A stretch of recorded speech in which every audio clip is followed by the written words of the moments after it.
1, 2, 3, 4.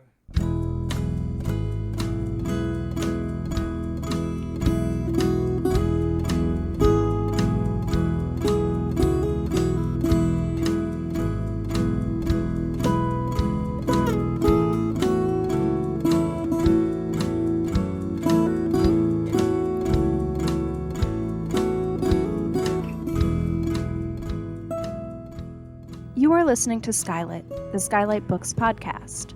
SKYLIT Books is a general interest bookstore in the Los Feliz neighborhood in Los Angeles. You can shop with us from 10 a.m. to 10 p.m. or visit us online 24/7 at skylitbooks.com. Follow along at SKYLIT Books Instagram and Twitter. You can subscribe to the podcast on Podbean, iTunes, and Spotify. Thank you for listening, and now on to the episode. Hello, my beautiful and lovely listeners, and welcome to SKYLIT. This is the SKYLIT Books podcast, and I'm your host, Lance Morgan. Today, I'm so excited to welcome Nawaaz Ahmed to talk about his new book, A Radiant Fugitives. They'll be in conversation with Natashia Deón, but before I introduce them, I just want to remind you that SKYLIT Books is now fully open, so come on by. Our hours are 10 to 10, and we're still adhering to some of the CDC guidelines right now. So please look on our website for whatever rules or, just whatever we're doing right now. So look there for it. We're still available for online ordering at www.skylitbooks.com. So check that out and come on and pick up your books there as well. Nawaaz Ahmed was born in Tamil Nadu, India. Before turning to writing, he was a computer scientist researching search algorithms for Yahoo. He holds an MFA from University of Michigan, Ann Arbor, and is the winner of several Hop Awards. He is the recipient of residencies at McDowell, Yaddo, Deresi, and VCCA. He's also a Kundiman and Lambda Literary Fellow. He currently lives in Brooklyn. Natashia Deón is the recipient of a Penn Center USA Emerging Voices Fellowship and has been awarded fellowships and residencies at Yale, Breadloaf, Dickinson House in Belgium, and the Virginia Center for Creative Arts. Named one of 2013's most fascinating people by LA Weekly, she has an MFA from UC Riverside and is the creator of the popular LA-based reading series Dirty Laundry Lit. Her stories and essays have appeared in The Rumpus, The Ratting Wall, Body, The Feminist Wire, and You, an anthology of second-person essays, among others. She has taught creative writing for Gettysburg College, Penn Center USA, and 826 LA. A practicing lawyer, she currently teaches law at Trinity Law School. Hello to both of you. Oh my God, thank you so much. Did I mess up any pronunciations? Because I want the listeners to know I tried so hard. I want to make sure. So please just cancel me if I did. Please just I'm done. I'm out of the cultural zeitgeist now if I did. Thank you so much, Lance. Nawaaz, go ahead. You talk. This is your hour. I cannot. No. Thank you, Lance, for this. I'm super excited to be here. It's a 10-year journey to this, more than 10 actually, 11-year journey to this point. And so I'm super thrilled. And it's 11-year reunion of both of you too, right? This is a big reunion episode for these two. Yes, I haven't seen Nawaaz since Breadloaf, 2010. That was the year that changed my life in writing. So it's so great to see him. He looks exactly the same, by the way. Black, brown, we don't crack. None of that. Exactly. Exactly. Let's just say the melanin is popping on this podcast right now. Natasha, you look exactly the same. What has happened to me is I've had a lot of gray hair. My hair has turned half gray, and you look exactly the same. Oh my God. It was an amazing, thinking back about that, it's such a amazing time because I remember Natasha, we were waiters in that particular Breadloaf retreat, and Natasha read at the waiter's reading from her first novel. She read, I think, the opening scene, and I still remember it. And a few years later, it came out, and now she has a second book, and amazing. The Perishing is coming out also this year from the same press, Counterpoint Press. Yes, And yes. I am so thrilled because I hadn't started my novel then. I, in fact, went back from Bread Loaf and started the novel that August. So the novel it's taken me a little longer to get here, but Listen, it's about the journey. That's what it's about. The journey. That's right. And look at you both. Look at where you guys come from. That's growth. That is growth right there. It's amazing. It's amazing. Lance, when you were reading my bio, I haven't heard that bio. I'll be honest, because it was my first bio that you just read from that time. So hearing that, it's exactly what Nawaaz is saying. It's you see the beginning of the journey, and then how much has changed since then. And I read something that said, do you remember the time where you wished for what you have right now? At least one of the things that you have right now, at one time you wish for it. And to be sitting here with Nawaaz in the camaraderie that came out of Bread Loaf as waiters, working and writing, I think it's just a beautiful moment. So I'm just kind of resting in that right now. Like, wow. I'm like about to tear up for the two. This is beautiful. This is just, oh my God, the love in this space right now, the friendship, this is just beautiful space. But before we just continue, just because I want to gush over the two of you and all of this history that you two have and the journey you both been on. I want to let Nawaaz read from this book first, so we get to hear the wonderful book too. And I know the listeners are all leaned in now, ready to go. So Nawaaz, I'm going to let you take it away with your reading. Okay. My novel is Radiant Fugitives, and I'm going to read a little bit from the prelude, I think, because that would set up the novel. And the only thing to note, I think, since it's the beginning of the book, is that the narrator is a baby. And that'll become clear enough as I continue to read. So here we go. 1. My life outside my mother's womb has just begun. But what a beginning! I'm bathed in a harsh light, buffeted by jarring noises from all directions, and besieged by cold hands and instruments that prod and squeeze. Doctors and nurses circle me. They apply suction to clear away my airways of fluid and pump air into me to trigger my breathing. But my lungs have so far refused to cooperate.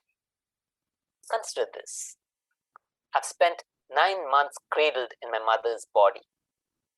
During that time, I was mostly asleep, suspended in a warm amniotic sea, my head and body and limbs secure. I was soothed by the regularity of my mother's heartbeats. My world was small and safe and familiar, interrupted only occasionally by lights and sounds from the outside. And even those arrived muted by my mother's flesh and bone, the light tinted by her blood. I knew my mother's voice and little else. Yet, I'm now expected to welcome a world I know little about, wrenched from my mother's embrace. A mother who is already dead. Her heart no longer pumps what little blood remains in her body, lines played on the operating table. Beside her, a doctor is furiously trying to revive her, his hands massaging her heart via the 6-inch incision in her abdomen through which I was lifted out just a minute ago. The doctor compresses her heart's chambers to coax them into action again, all the while issuing commands that others rush to carry out.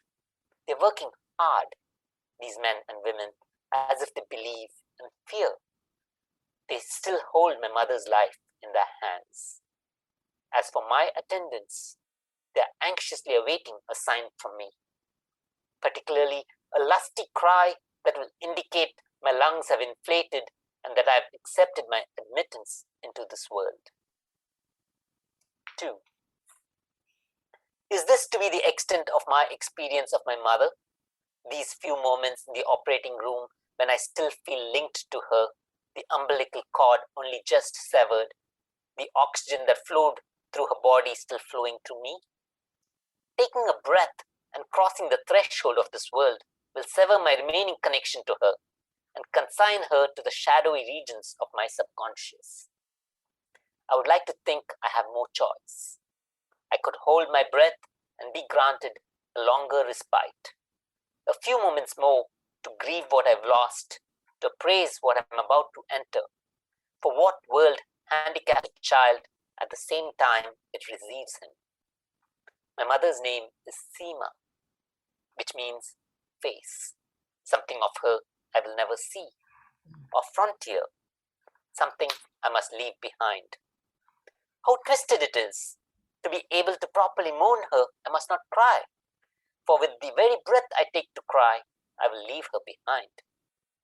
All that I will carry of her is what she has left imprinted deep within me, and the name she's given me, Ishraq, sunrise, radiance. I'm now going to skip a few sections that talk about how he's conceived on the eve of the separation of Seema, his mother, and his father Bill, and move on to the end of the prelude. 5. Now, not quite 9 months later, my mother lies lifeless in an emergency ward in San Francisco, while my father treads the marbled floors outside, a dark silhouette pacing the stark hall. Bill never expected to be here, having had little contact with Seema over the term of the pregnancy, and none yet with me. He can't help but wonder, did he in some way have a hand in delivering us to this fate by severing all relations with Seema on their divorce and signing away his parental rights to me? 6. 2 other people in the hospital also claim kinship to me. My mother's mother, Nafeesa, waits with Bill. She's pressed against a far wall, tiny in that cavernous room, subdued as a shadow in diffused light.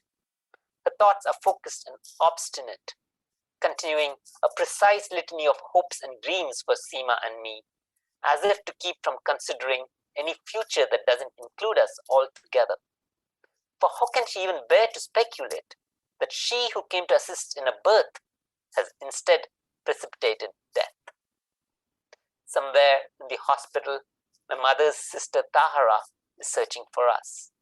She doesn't yet know the extent of the crisis, but because she's a doctor herself, her mind is already mired in the looming possibilities. How is she to face Nafeesa and Seema after the events of the day? And if something were to happen to Seema, how is she to keep her promise and assume responsibility for me, consumed by guilt and remorse at her part in the evening's tragedy? 7. Grandmother, did you know that the immature egg of me was present in Seema's developed ovaries when you were pregnant with her, by the time she had grown to the size of your palm? My future was being initiated within you, even as Seema's was beginning to unfold. And just as you could never have imagined then the shape of Seema's life would take, a shape that includes the 2 decades you barely got to see her, you can't begin to imagine now the shape being impressed on mine. Grandmother, do I have you to thank or blame for summoning your other daughter Tahera to meet us in San Francisco? For it seems now that it is Tahera who will hold and feed me, her lullabies that will rock my sleeping, her words that will guide my first steps. It is her I will come to call mother when unable to utter the word. I see her clearly, the substitute, running toward me through a maze of hospital corridors, her hijab fluttering, the jilbab tripping her up, her face flattened and blanched by unforgiving fluorescent light. I will stop there. Holy smokes, Nawaaz. Holy smokes, man. I read this, before it came out. I was one of the fortunate early readers, and I read that opening prelude, and I had all these questions, and I remember it, every word or every other sentence felt like subtle daggers. Like you're talking about, for instance, in the first piece, the safety of the amniotic fluid floating there, but it's tinted by my mother's blood. It's moments like that. You're like, oh, how lovely. Oh, that's wonderful. Oh, and then here comes dad, who probably, did he know his baby is asking, did you know that you were responsible for this woman's death just by the act of something as innocent or lovely as a sexual encounter with your wife would be the death of her? And just moments of just beauty throughout this. It's all poetry. The whole book is poetry. When you set out to write this book about love, about loss, did you have those things in mind? I definitely had the poetry in mind. I remember, I think, in my very first year of my MFA, talking to a poet friend of mine, Samia Bashir, and she's a fabulous poet, and telling her I wanted to write a novel like poetry. So I think I've always, I think, wanted to write a poetic novel, because I feel like poets approach novels in different ways. If you read a novel by a poet, they move their stories in ways that, as a fiction writer, I sometimes feel like, how did you do that? We tend to go linearly, and poets tend to have this kind of associative way of telling a story, and that I felt very compelling. And I did want that for my novel, to have that kind of feeling of association where things can move from one to another.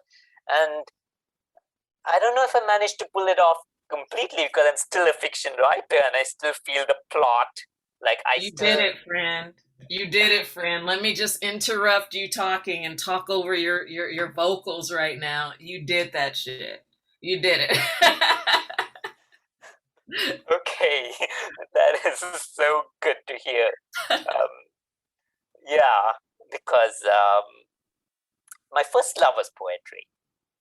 When I started writing back at Cornell, when I came for my PhD in computer science, the first writing class I ever took was a poetry class. And I wanted to write poetry, and at some point, I don't know why, I turned to fiction. Maybe because I thought I can't be a poet. I'm not good enough to be a poet, so let me write fiction. And I know you're a fiction writer and you write so beautifully, so I'm not trying to put us down as fiction writers, but I think poets do something else with language that is like amazing. They can say something that it takes us the whole novel to say, and they can do it in one sentence. And I'm like, you know what? F you all. F you. I agree. And they have so much more fun, I feel, doing that. It's like, you don't have to write 600 pages. Okay. And you can do what I do. Good job. Out like that. I love it. Okay, wait, but let's like back it up a little bit, because okay, you just dropped this bomb. Yeah, after my PhD from Cornell. I mean, excuse me, like that wasn't even a humble brag. I can't even say it was like it was just like it just was, right? You get a PhD in computer science from Cornell. How the heck did you find poetry? What drew you? The real question is what drew me to computer science? Ah. PhD at computer science at Cornell. That's the real question.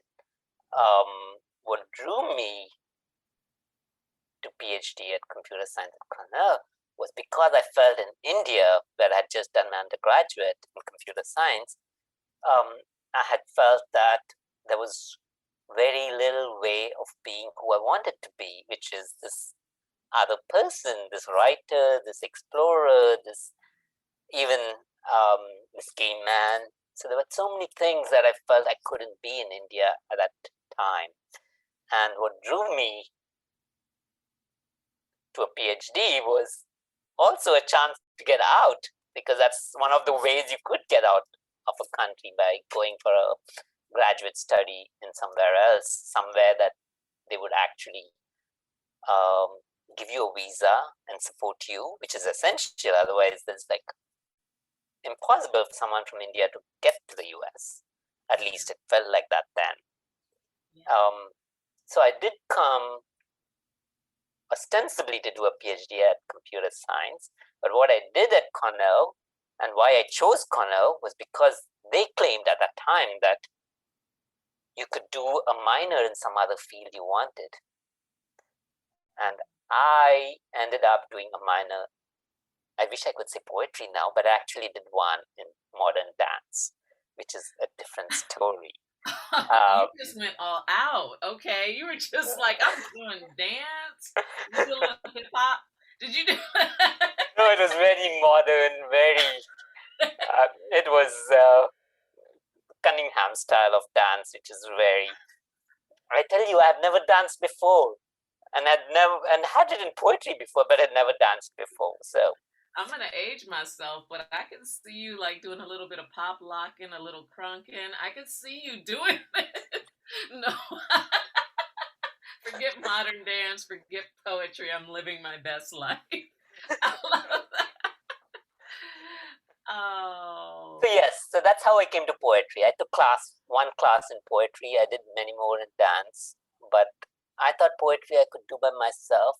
I don't know why I thought that. Hubris, I think. But the dance required much more training, and there was somebody willing to let me do a minor in dance, so that's what I did. Oh, right on, right on. I'm gonna kind of change directions just a little bit, because there's so many questions I have, but I want to make sure some of the big themes in the book we get to talk about, because you kind of signaled it already. You said when you were in India, you didn't feel like you could be who you were. Yes. When you were a gay man, you were attracted to the arts, and I'm not gonna assume. So I'm gonna ask you, what do you have a religious affiliation, or had you had a religious affiliation in India? I know that what the characters are. So. I do. I mean, I was brought up in a Muslim family. Yep.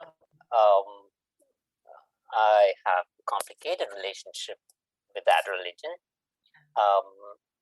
So that was the other things that I had to explore, is how do I see myself as gay and Muslim, or what is my relationship?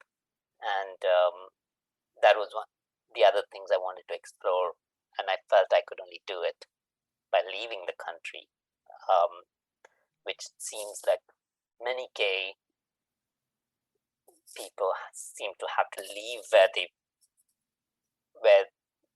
they grew up in order to be able to do that exploration. I hope it's changing, but that seems to be the way it was. Yeah, and maybe even is. I love that you have that. So that just sort of brings me to the next question that I have.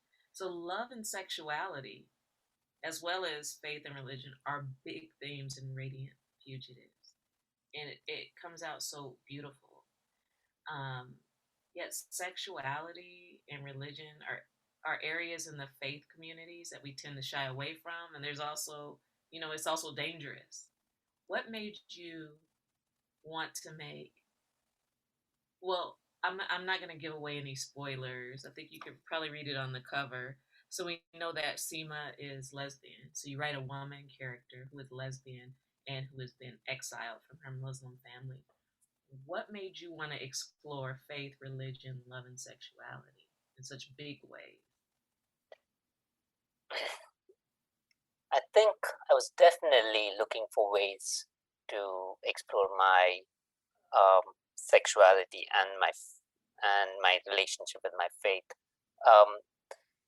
and it wasn't an easy decision to write about it. I think all the stories that writing around that time, they skirted the issue. They never were like they didn't put the two together. And the novel was the first time when I thought I could do that. What happened was I had a novella that I was thinking about working on, which had come to me out of the blue. I woke up one morning with the opening line, which is there in this book, not in the beginning, but it's there in the book, and a scene of two sisters sipping tea, and there's some tension between them. One of them is pregnant, the other is religious, and there's a dying mother in the background.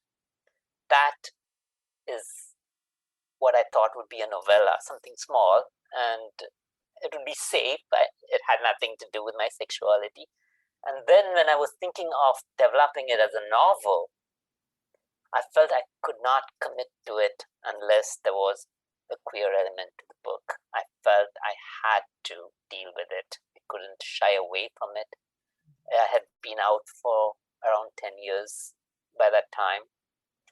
And there was so much happening in the country also around that time that felt like these issues were threatening to so many. And while I felt scared, I felt like I had to deal with it, that I could not hide it away. So I decided, I think, when I started the novel, or started thinking of the novella as a novel, that one of the characters could be lesbian, and that would give me the element that I wanted, so that I could see myself in the book and not feel like it was these other characters who I still feel very, very familiar about because they feel like family to me, but I did not have that connection directly to myself. Yeah. Let me know if this is too personal, but and I'll just ask a different question and we can get it cut out or whatever our buddy Lance is gonna do. So did it feel safer for you to write a woman, a gay woman? So Seema is lesbian. Was it safer for you to write her than say a gay man who was Muslim at that time? It did. I have to admit that it did. I felt like there was some plausible deniability that I could say that this is fiction, didn't have to do with me. So that was one way of feeling safer. And the other way was I don't think I was ready then to talk about myself or about my own sexuality. It seemed easier to talk about someone else's. I don't know if, yeah, it would have been a different book with a gay man in it. But I still felt there was, as I said, the opening line and the scene that I'd woken up with felt so real to me that it felt like it was an omen, like this is something you should be doing, that this story had to be written. And so I was trying to see how could I commit to the story and still make it about what I wanted to talk about as well. Yeah, well, congratulations again. I mean, I saw it, I felt it. I was that baby in the room. I was like, okay, everything's cool. It was so, it was so real. It was almost like a memory. when writers write really well, it's like they imprint a memory as in your mind as if it really happened to you. And I felt that. I felt like it was an imprinted memory. Um, and thank you for what you said about why we write. And I think there was a writer I recently heard, or a poet, of course it's a poet who said this, who said, I write to hide secrets. I can write, I can hide my secrets in my pages. And I Wow. think, right? And I think of that as a fiction writer. You can write about whatever, in a way that's still the truth. And that's what I think you really pulled off. So even though it's a woman, even with that she experiences her life, her queerness with her husband, her soon to be ex-husband, I think you really pulled it off brilliantly and truthfully. So thank you for that. But to make it even complicated, because I appreciate also the intersectionality of your book. So it's faith, it's faith and religion, it's sexuality, it's also about love and motherhood. But then there's the dad, the father of the baby, is a Black man. What brought you to choosing a Black male as a character?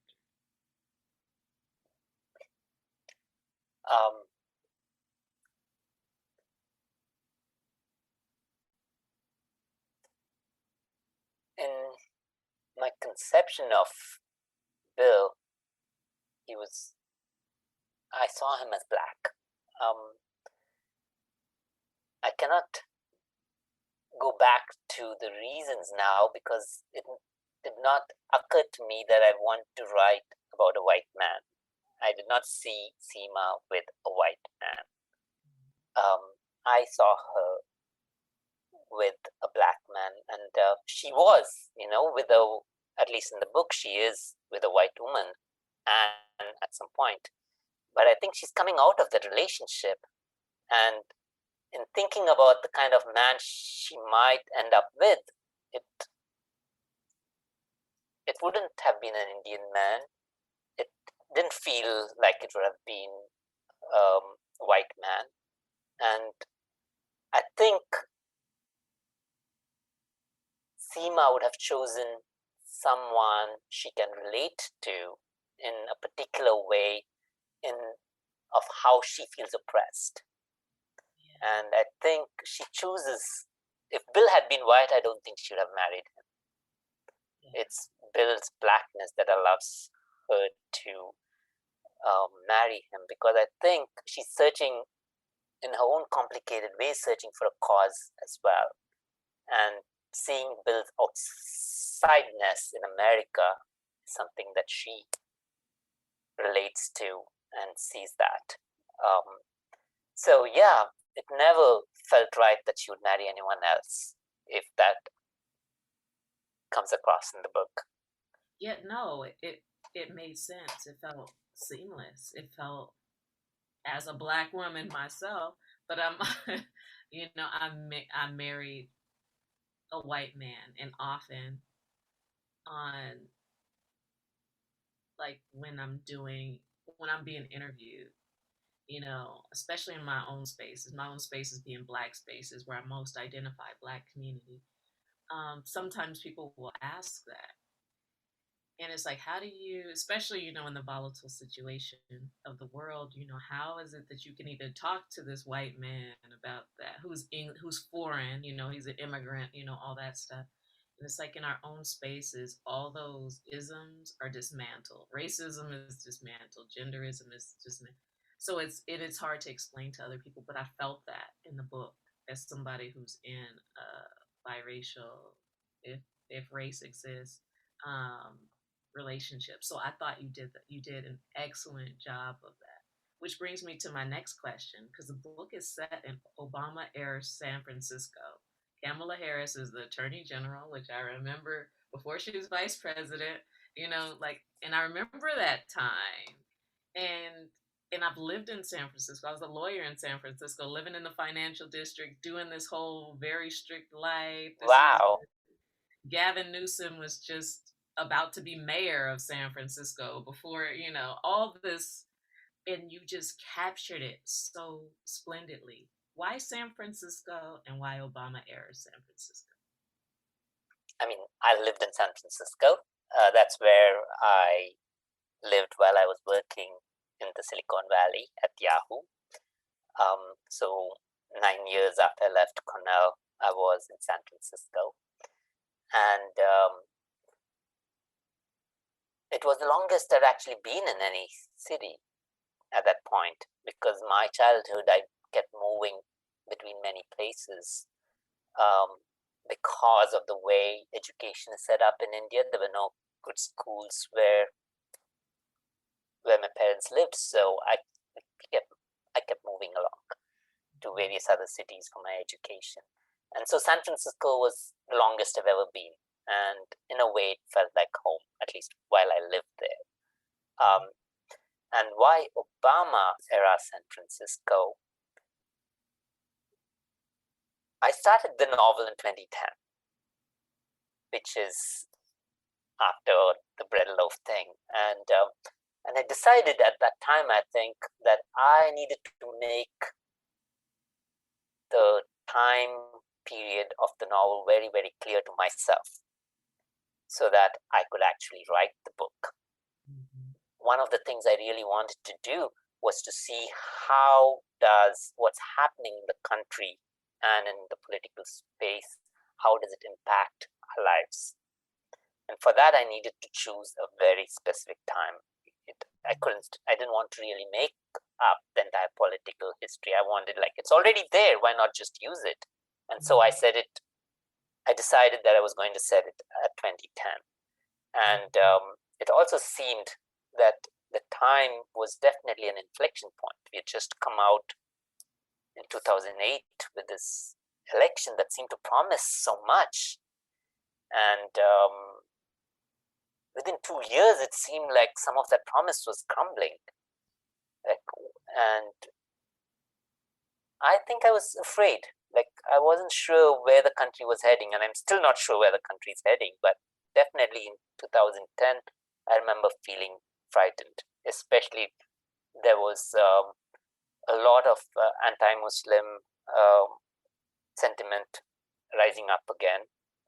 There was this whole Ground Zero mosque controversy that was being whipped up at that time. There was also the marriage equality fights that had started, and lots of states were gearing towards trying to add bans to their constitutions. And in the background was Obama promising change and hope. And it was like, how are these things going to work together? And is change and hope possible or not? And so I think when I began the novel, I was like, let me put it here, putting a pin here and seeing what is this hope and change, and how is it going to interact with these characters' lives. And I wanted the pressure of what was happening in America at that point to fall on these people. It's like, do they manage to stand up to it? Do they crumble under it? What happens to these people when there's so much in the outside world that impacts them?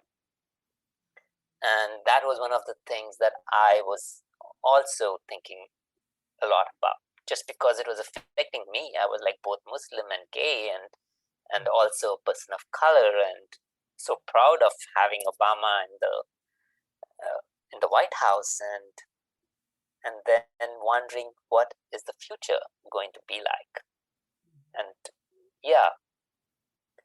and the book was still written when in 2016 we had Trump come to the White House, and it was like, this was what I was afraid of. And that is where some of the fears in the book, I think, are there in the book. They were like this.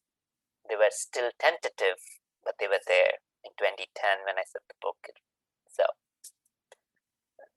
I'm glad, Nawaaz, that you talk about that too, the way, through an era the Obama era. There's so much hope, but we also, it's like looking in your peripheral vision and you see the little monsters getting stronger and getting closer and closer.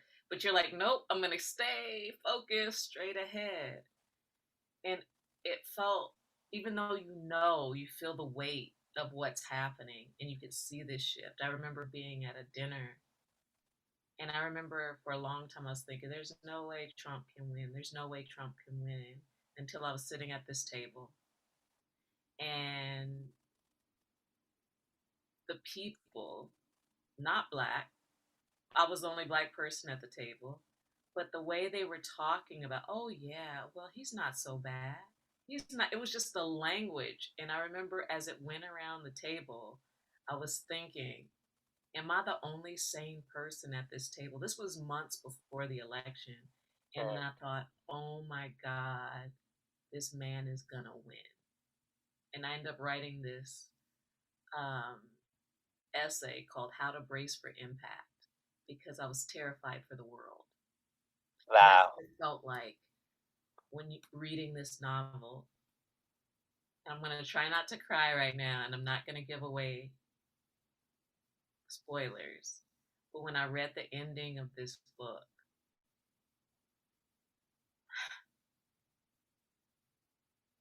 I was like, damn. Sorry. I said, damn.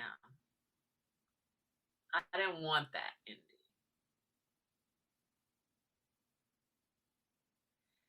And then you turned around so brilliantly. And there was hope in it still. There was still hope. And you left us, the readers, seeing that hope in a different kind of way, like a transformed hope. I'll just say there's angel-like qualities at the end. And it just transformed the hope. Was that something that you intentionally, did you want to leave readers in a certain, with hope? Or did you say it is what it is? Well, thank you first for saying what you did say. I am immensely moved that the book moved you, because I think I too cried while writing the ending. Yeah, and it still makes me tear up when I read it. So thank you. I don't want to tear up too, but yeah, I struggled with that ending. I know that there were times when I felt bleak and hopeless, and the ending was gesturing to hope, as you put it, and yet I resisted it. I'd written it, and it pointed to hope, and I resisted it in so many of the drafts. I was like, it is what it is. It is bleak. Like, that's what I thought then. But I think during the course, the 10 years that has taken me to write this book,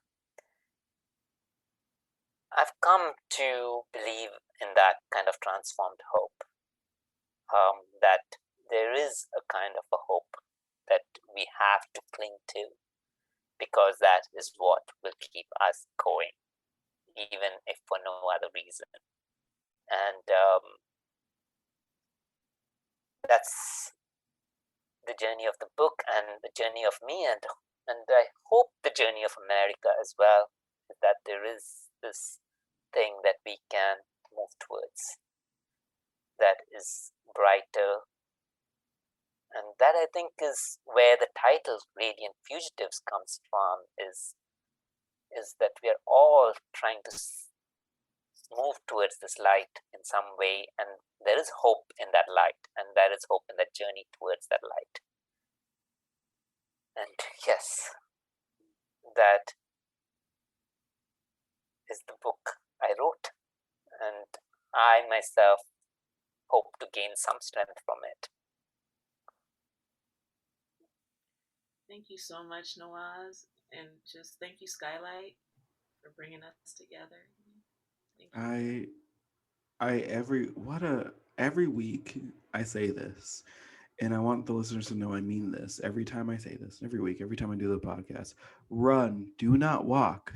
Run to go grab this book because from what I've heard today, from listening to you both talk about it, the emotion, this emotional journey I went through. I don't know about the YouTube, but I was just like every second I was like, oh my God, I'm like tearing up right now. This is so beautiful. I know our listeners, wherever you're listening from, I know you're feeling that emotion too. So run to go grab a copy of this book.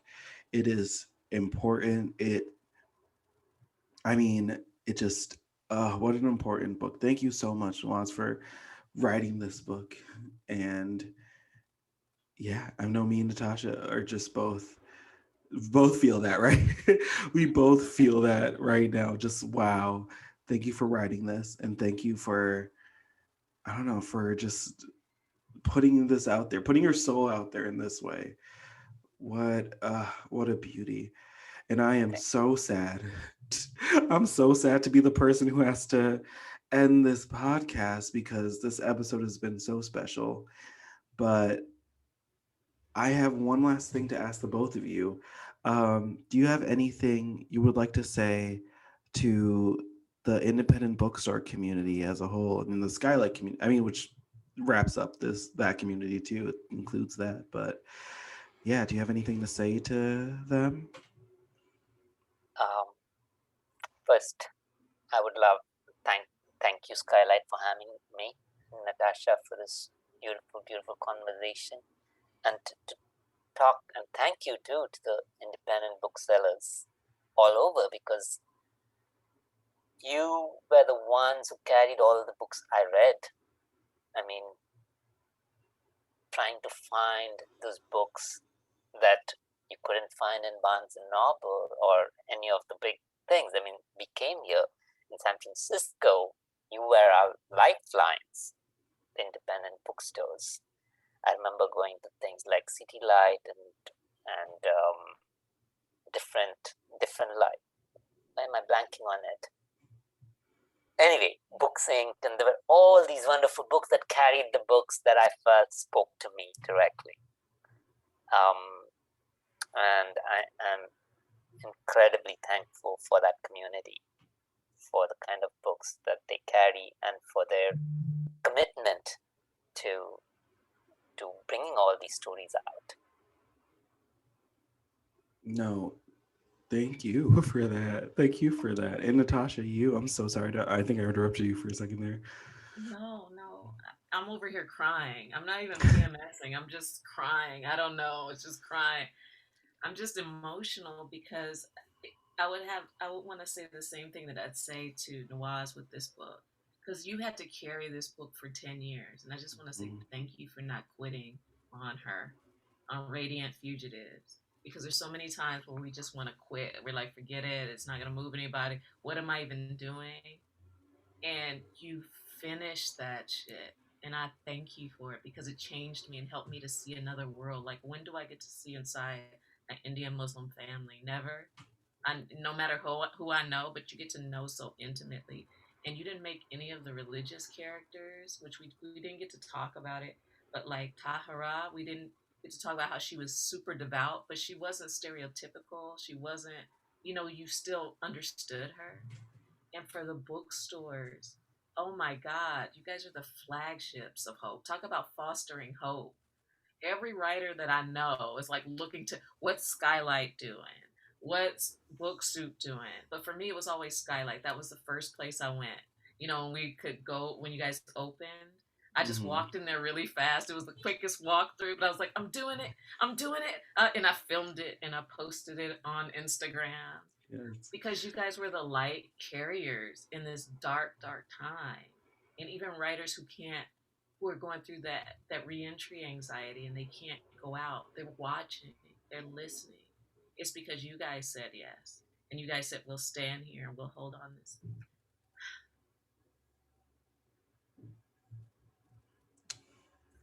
Just grateful. I'm grateful for you. I'm grateful for writers. I'm grateful for bookstores. And I'm especially grateful for SKYLIT because it was the first bookstore I ever read at as a writer. So thank you. Oh my God. I'm gonna start crying. It's coming to me too. Oh my God. Well, I have no better ending than that. I have no better way to end this than that. So to all my listeners, go out to buy Radiant Fugitives. It is on sale right now at SKYLIT. It'll be right in the front of the store on our display, our podcast display. If you've come and you've seen it, so go grab a copy of it and just like fall in love with this book. It has the most beautiful cover, one of the most beautiful covers I've seen, so you won't miss it. Go grab yourself a copy of this book. And to my listeners, you know what I'm going to say, but you have a beautiful rest of your day and come back next time. Bye. Thank you for listening to the SKYLIT Books podcast series. Please don't forget to visit our website at skylitbooks.com and make sure to follow us on Twitter and Instagram. Also, don't forget to subscribe to this podcast for more author talks and bookseller conversations. You can find us on Podbean, iTunes, and Spotify. Stay safe and healthy, and we hope to see you back in our store soon.